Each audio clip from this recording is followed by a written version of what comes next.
Natural gas is the third largest source in the world of energy in the world after oil and coal.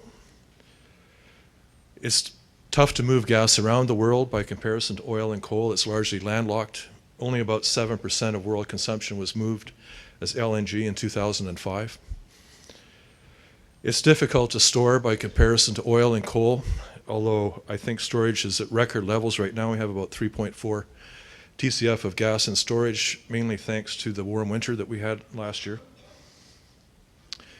We have to bear in mind that LNG is an energy-intensive way to move gas. We need to burn somewhere between 15 and 30% of it just to get it here from the liquefaction, transportation, and regasification process.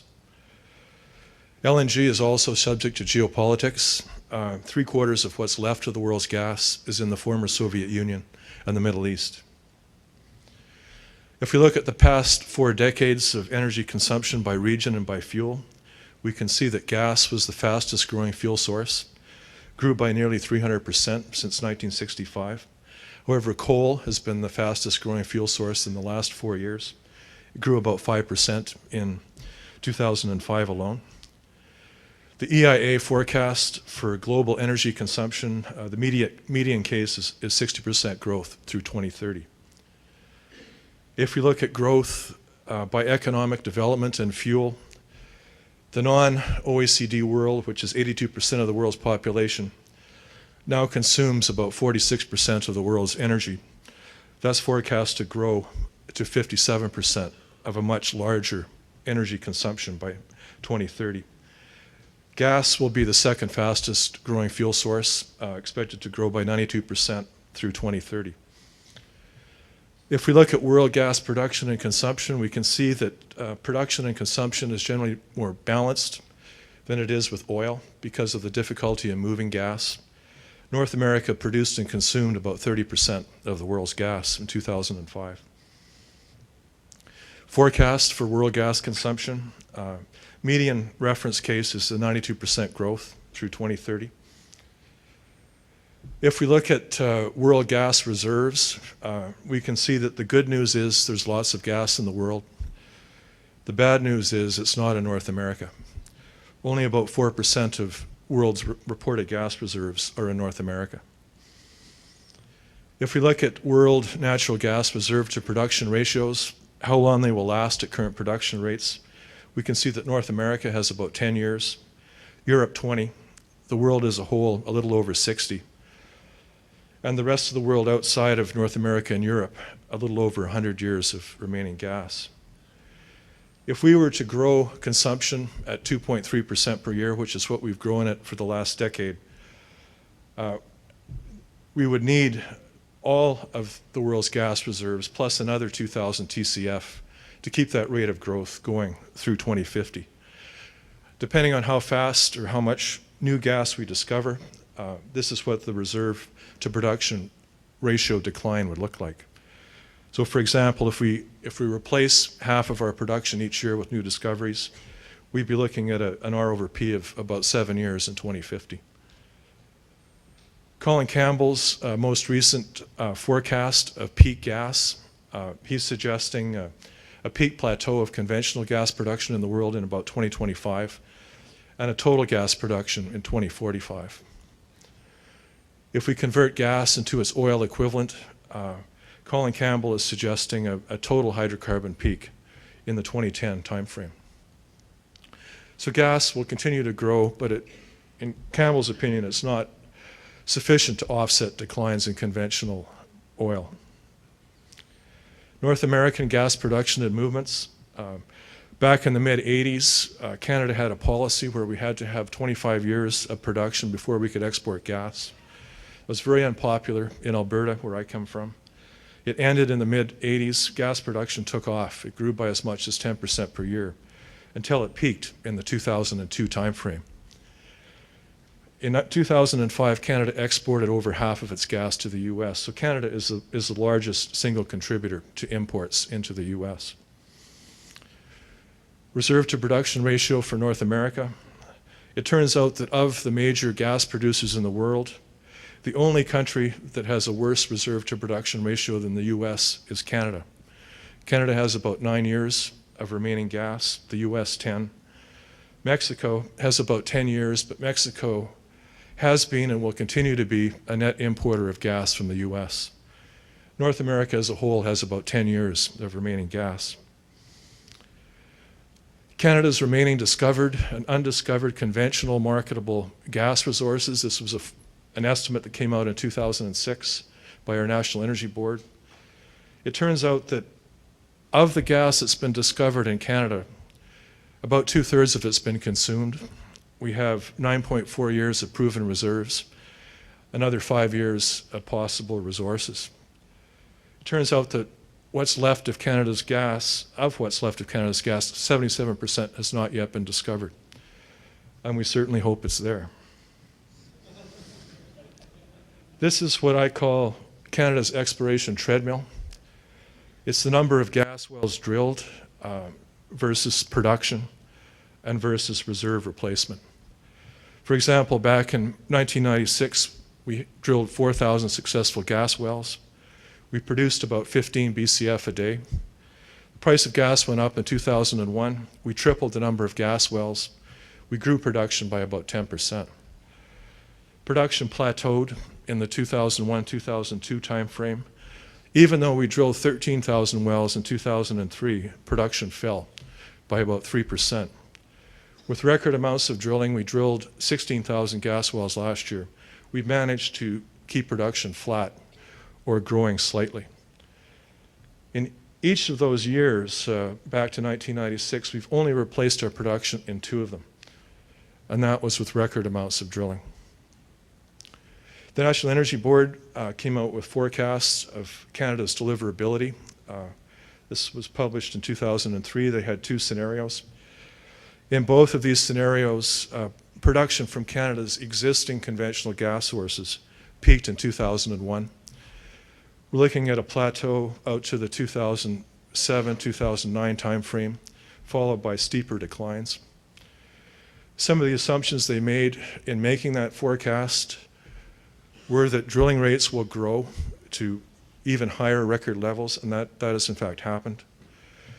They also assumed that the initial productivity of new wells will decline only slightly from current levels. And we've seen initial productivities decline from 600 MCF a day in 1998 to less than 300 MCF a day in 2004. And this may well continue. We're drilling more and more low productivity coal bed methane wells. We have to drill about 3 coal bed methane wells to equal 1 average conventional well. They suggested that decline rates in new wells will remain at current levels, and we've seen average first-year decline rates increase from about 26% in 1990 to 39% in 2001, and this could well continue going forward. The overall decline rate of the WCSB has increased from 13% in 1992 to 20% in 2004. This means that 20% of capacity, or 3.3 BCF a day, has to be replaced each year by more drilling just to keep production flat. A new forecast by the Alberta Energy Utilities Board, it was published in June of this year, indicating a peak in 2001, a decline in conventional gas offset by new developments in coal bed methane, and also by process gas generated from upgrading bitumen in the oil sands. If we look at the average initial productivity of Alberta gas wells, and Alberta is responsible for about 80% of Canada's gas production, we can see the situation's even worse. Initial productivities have declined from about 600 MCF a day to less than 200 in an 8-year period to 2004. Marketable natural gas production in Canada by month, and this is a 12-month centered moving average. You can see the peak plateau in the 2001-2002 timeframe, followed by what I call a decline, stagnation. We're able to keep production flat, but only because of record drilling. Summarizing that again, back when we hit the peak plateau, we were drilling about 10 to 11,000 gas wells per year. We're now drilling 16,000 and keeping production more or less flat. If we ever stop drilling, production can be expected to decline radically. National Energy Board, again, their forecast of production from new conventional gas sources. They suggested we'll find and produce more gas off the east coast of Canada. That has not been happening. We've drilled a string of very expensive offshore deep wells at a cost of over $100 million apiece, and we haven't been finding that gas. We'll build the Mackenzie Valley Pipeline. That will probably happen. In one scenario, we'll lift the moratorium on drilling on the west coast of Canada and find and produce gas. And we'll build LNG into eastern Canada, which is also happening. All of that new development only serves to extend the plateau a little bit further into the future. The National Energy Board was very bullish on coal bed methane production. They suggested in one scenario that coal bed methane could be a quarter of Canada's gas production by 2025.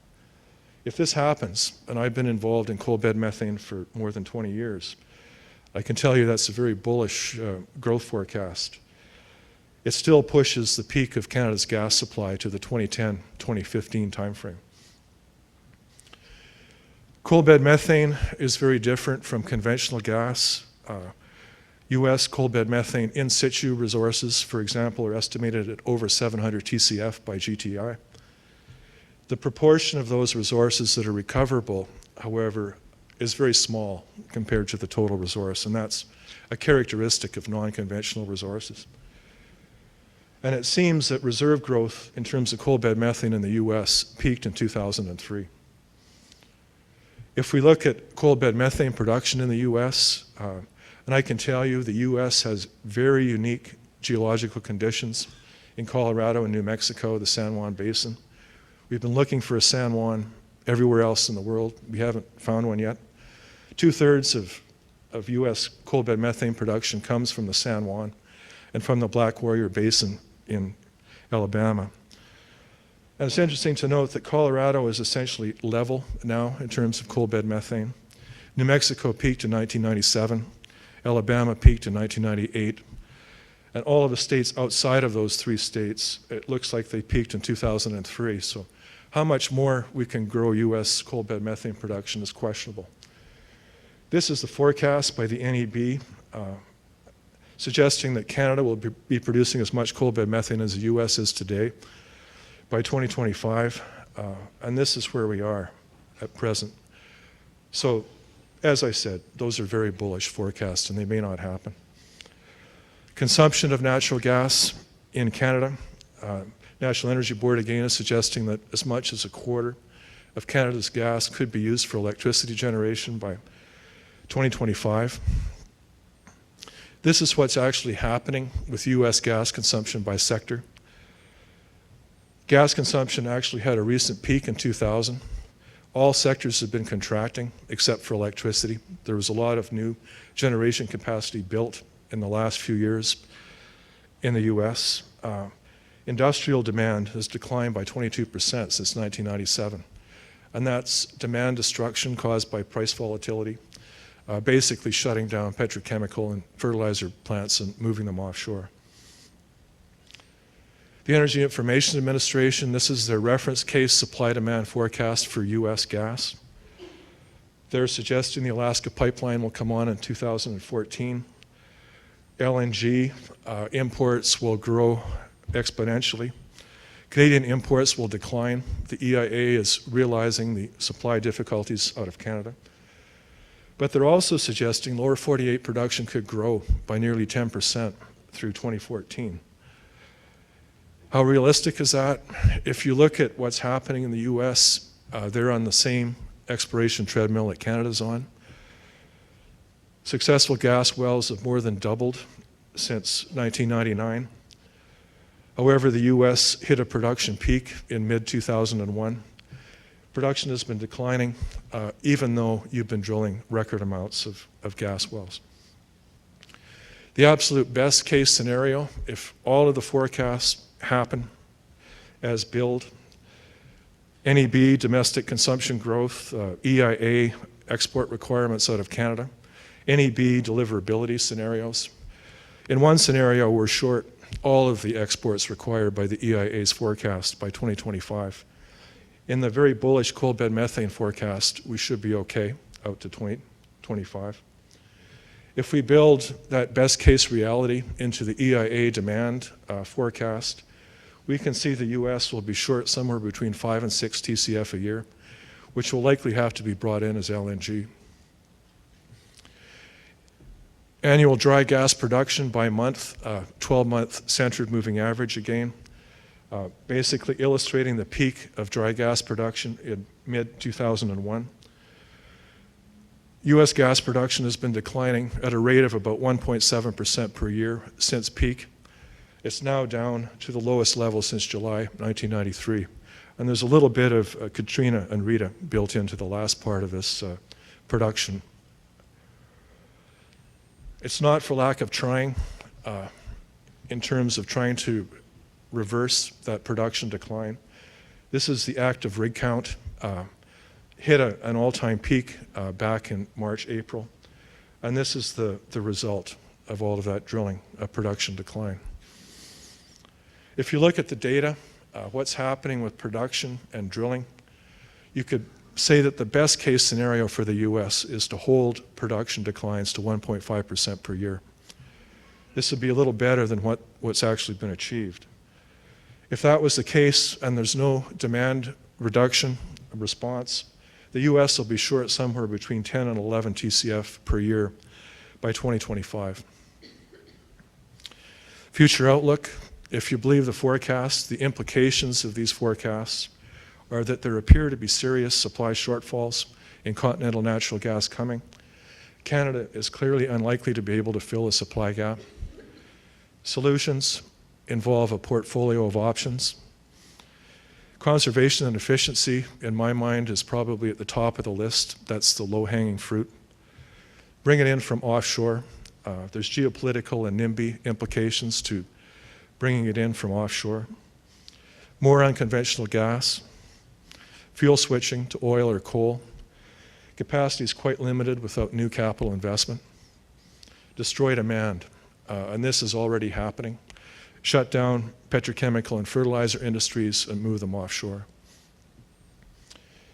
LNG logistics, this is a bit dated. This is Freeport LNG's price forecast from 2003. At that time, they said LNG would be competitive with domestic production at about $4 an MCF. I note that LNG was purchased at up to $7.50 an MCF in 2005 by the US. Lng producers and consumers. In terms of production, a lot of LNG comes out of Southeast Asia, Africa, the Middle East.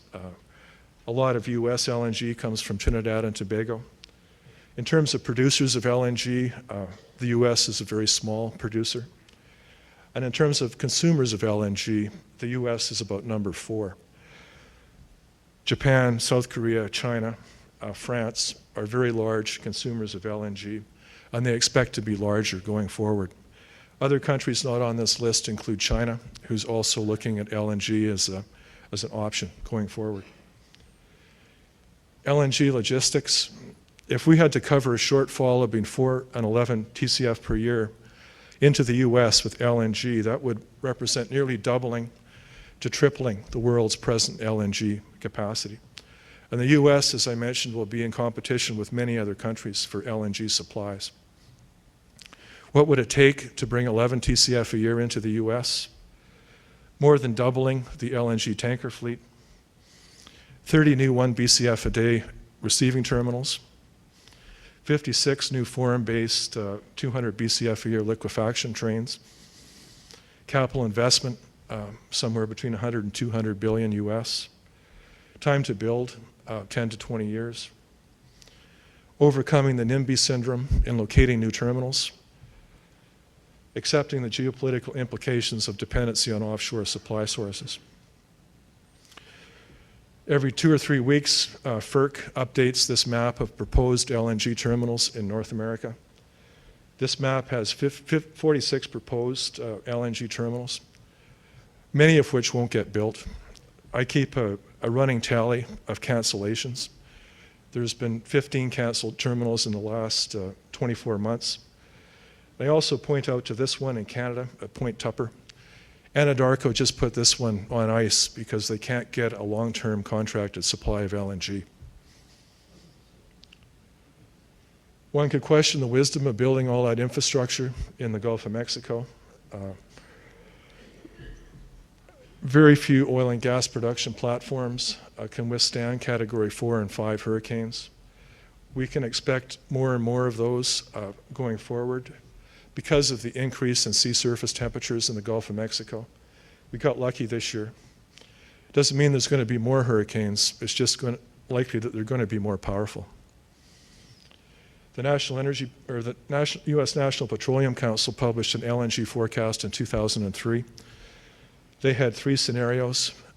Their most bullish LNG scenario was 9 new terminals by 2025. And this is the supply gap, depending on what happens with lower 48 production.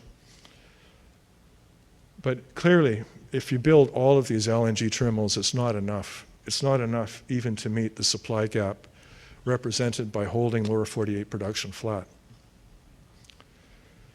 Energy profit ratio, and I know that there's going to be some more discussion of this later, but as we go down the food chain from old conventional gas, very prolific 10 or 20 million a day wells, to things like LNG, where we have to burn a quarter of it to get it here, to tight gas, to coal bed methane, where we have to drill 3 wells to get the equivalent of 1 conventional well, to things like shale gas, which are even less productive, to things like gas hydrates, which so far haven't really produced any net energy.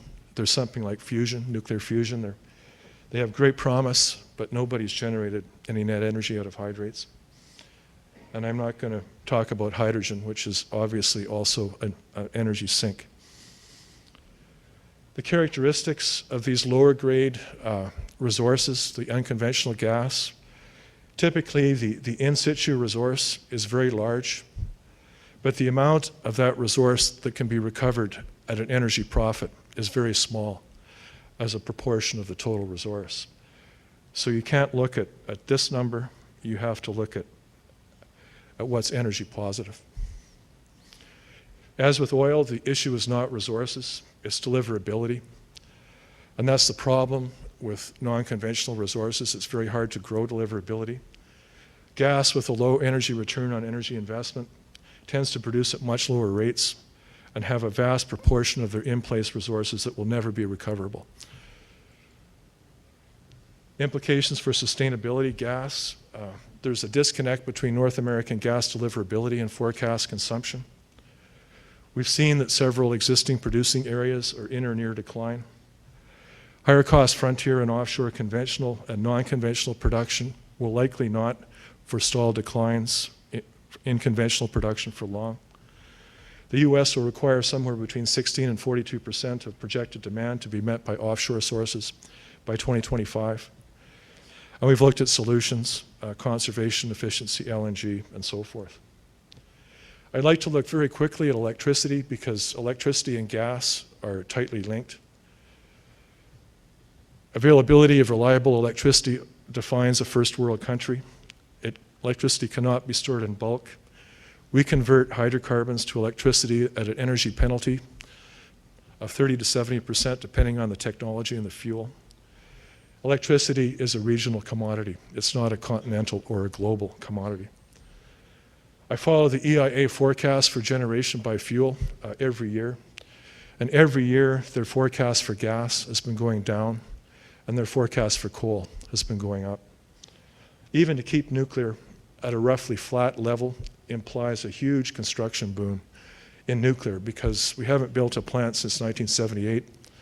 All of those old plants have to either be repowered or replaced. In Canada, we're looking at very aggressive growth in consumption of gas for electricity. In one of these forecasts, they're suggesting we're going to double generation by nuclear. And I suggest that that's unlikely, given Canada's experience with nuclear in the past. Why do people build gas-fired electricity generation? Well, for one thing, it's cheap, relatively. It's quick. It's an off-the-shelf technology. We can put gas on stream in 1 to 2 years and start generating revenue, compared to much longer time frames for the alternatives. The Achilles heel of gas-fired generation is gas price, very high and volatile. Implications for sustainability, electricity. Every year, the North American Electricity Reliability Council publishes a report on the reliability of the North American grid. Their last report indicated that the grid has been expanded by 20% since 1998, all gas-fired, and they're looking at an additional 5% expansion through 2011 of gas-fired generation. Electricity generation accounted for a quarter of U.S. gas consumption in 2005. That's forecast to grow to 28% by 2020. Forecast shortfalls in supply of natural gas could jeopardize future availability of a secure electricity supply unless new supplies can be secured.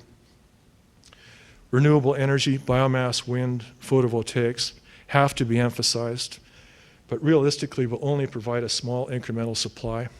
Wind is about 0.5% of Canada's generating capacity at present.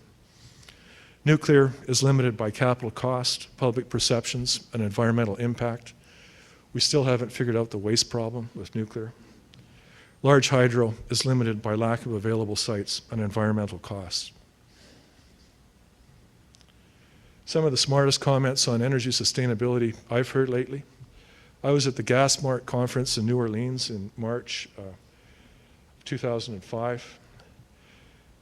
A senior executive from Dow Chemical, after he put up his map showing arrows of all of the capacity leaving North America, he indicated that several industrial consumers had written a letter to George Bush, and their two top priorities on energy security were conservation and efficiency, fuel diversity, clean coal, coal gasification, renewables, nuclear.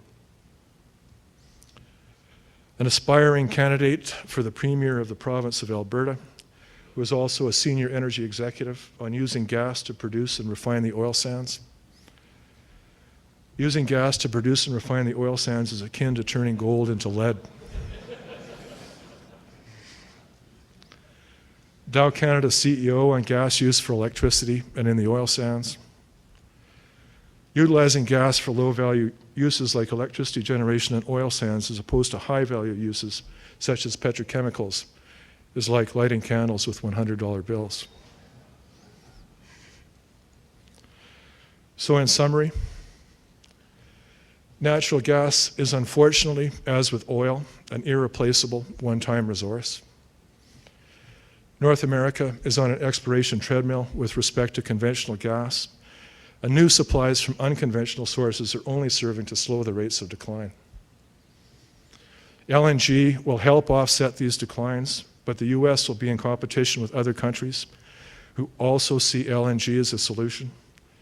Competition for supplies and NIMBY will likely limit LNG's impact. The US will become increasingly more vulnerable to the vagaries of imported supplies, not just for oil and natural gas, but for the products produced from them, petrochemicals and fertilizers and so forth. Research on new sources such as gas hydrates, shale gas, etc., must continue, but it would be a huge mistake to assume these sources will be there as an excuse to perpetuate business as usual, based on what we know so far. Natural gas is a very high-value fuel and should be conserved for its highest value uses through substitution where possible in an environment of overall radically reduced demand. Thank you very much.